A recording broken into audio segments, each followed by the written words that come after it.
Famille, je viens de tomber sur une pépite. Un pasteur qui s'est intéressé un peu à l'égyptologie et qui a découvert la vérité. Il est en train de désaliéner les autres pasteurs en leur disant que les Hébreux de la Bible ne sont pas les Africains. Ce sont les Khazars, ce sont les Blancs. Les Hébreux de la Bible, c'était des envahisseurs venus du sud de la Russie et du nord de l'Allemagne. Voilà. Écoutez, et puis on va commenter, famille, écoutez.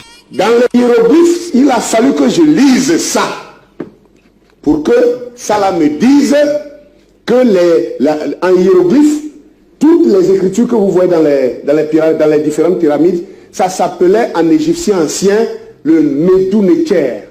Medouneker, ça veut dire les paroles de Dieu. Même nos ancêtres, les Égyptiens qui étaient là-bas, ils appelaient ça les paroles au pluriel. Les paroles de Dieu au un Dieu. Les paroles de Dieu. Le prophète vient et dit que c'est la Bible, c'est la deuxième Bible. Bon, imaginez que votre Bible là, on vous dit c'est la Bible, mais vous êtes interdit de lire ça.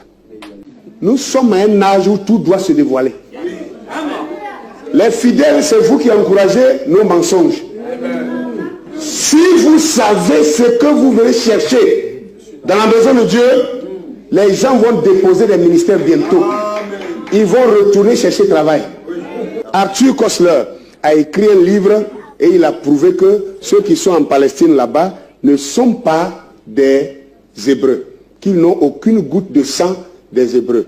Alors le premier ministre Benjamin Netanyahu s'est dit, si c'est vrai que nous qui sommes ici, on n'est pas le vrai peuple de Dieu, c'est que le vrai peuple de Dieu viendra un jour nous déloger.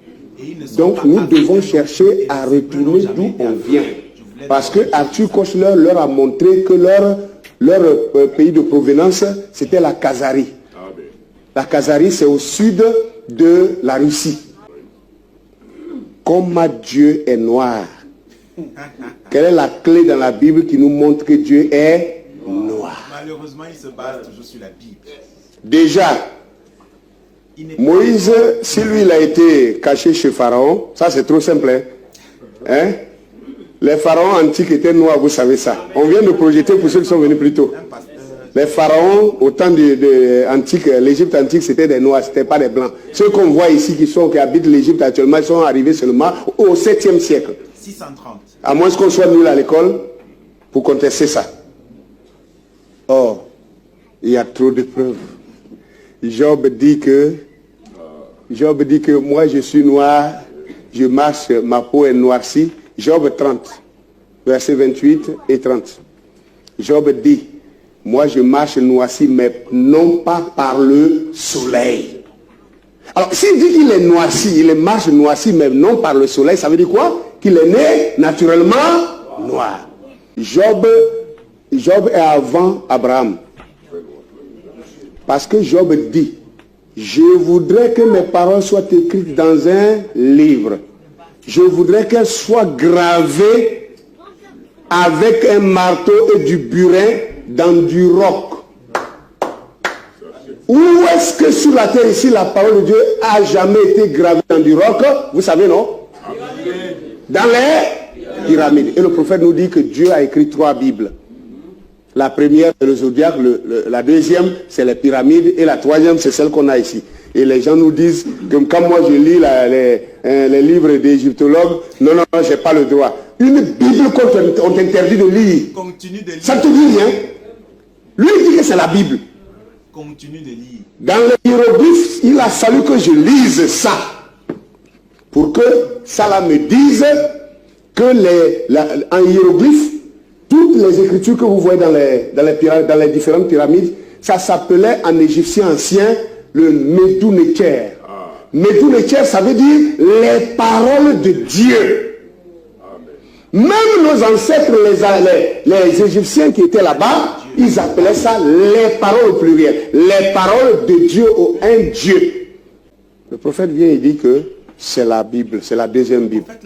Bon, imaginez que votre Bible là, on vous dit c'est la Bible, mais vous êtes interdit de lire ça. Quand nous on lit ça, on dit non, on lit d'autres livres. Vous ne voyez pas qu'il y a quelque chose qui ne va pas? Et pour ceux qui sont venus en retard, je venais de dire, il y en a qui disent non, ah mais il dit Dieu est noir. Mais Dieu est esprit. Mais tu es un hypocrite. Si Dieu est esprit, pourquoi tu fais adorer? Tu fais adorer toute ton église, tu les fais adorer Jésus. Jésus est-il esprit?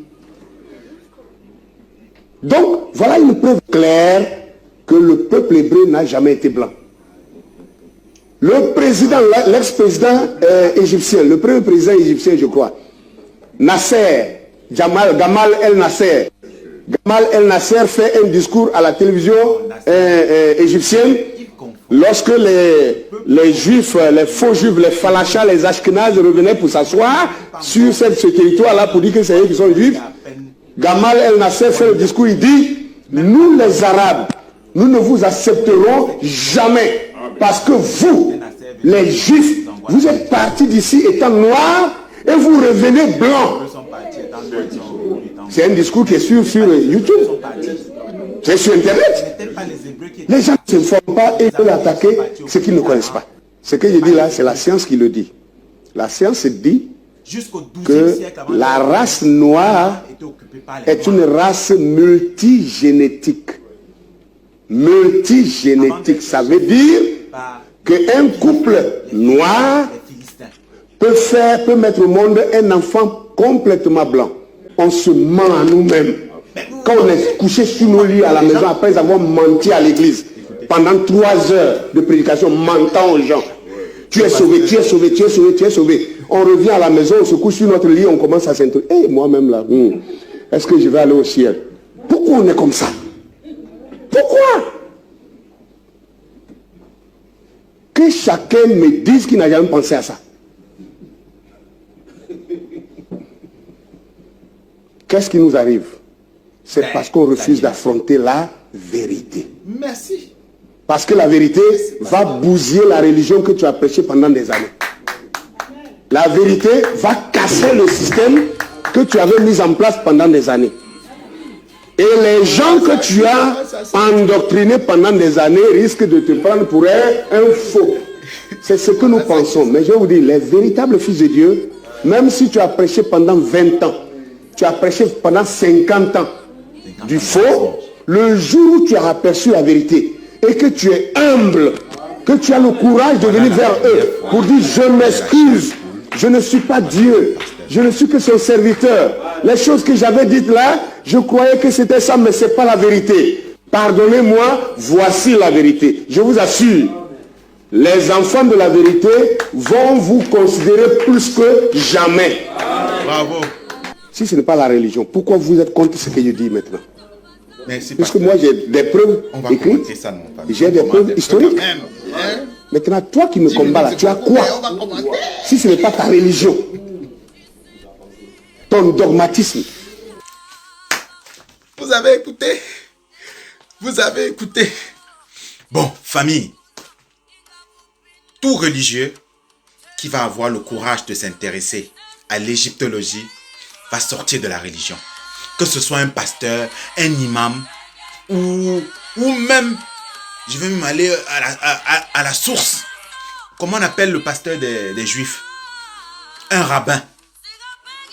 Ou même un rabbin. Parce que la vérité est dans les textes. La vérité est dans les textes. Les gens qui sont arrivés en Afrique et qui se sont fait appeler les Hébreux, n'est-ce pas? Ce n'étaient pas des Africains.